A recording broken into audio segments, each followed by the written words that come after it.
Okay, we're going to learn a bit now about the greatest integer function. And it's denoted by these little brackets like this here over an x. And it's defined as the greatest integer less than or equal to x. And there can be an infinite number of breaks or steps at each enters a value in its domain. Basically what it means is here, the graph of this looks something like this here. It equals this point and goes all the way up to, in a sense, and this would be from, if you look at it, this is the x value. It looks like to me it's like at -3, and it goes here to -2. Does not equal -2 because at -2 it pops up here and gives this y answer at -2, and it stays there until it gets real close to -1.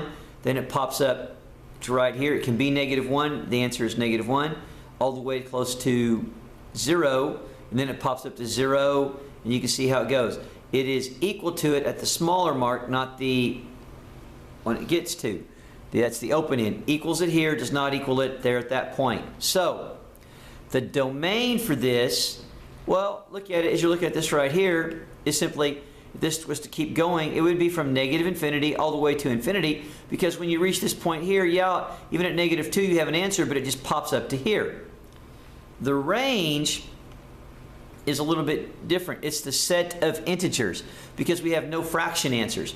Meaning, if I have 1.5, my answer is going to be 1.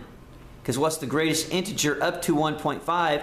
It goes back to that number. So any number between here, like right here, here, and here, 1.5 would be here. My y value is 1. There's no deal. So I have to be very specific as how I call the range is the set of integers. The x-intercept is at the interval. Notice, y is 0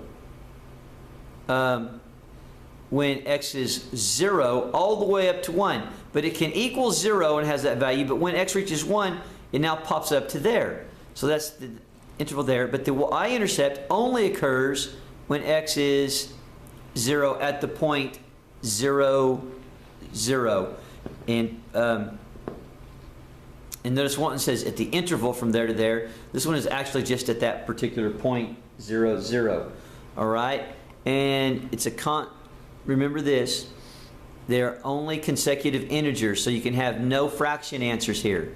So as an example of this very problem right here, suppose I want to find the answer to -1. I'm putting -1 in here.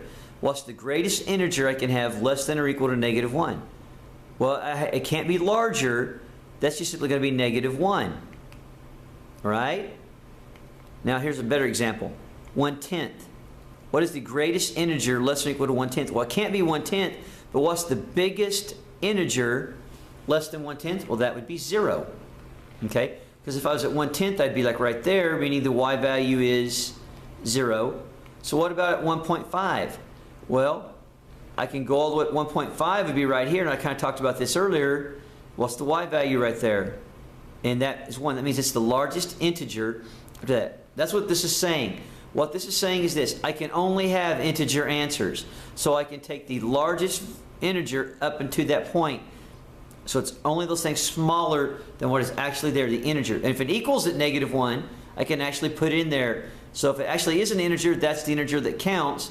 Otherwise, I go back to the next integer, the smallest integer, slower than that. That is what we call the greatest common integer function.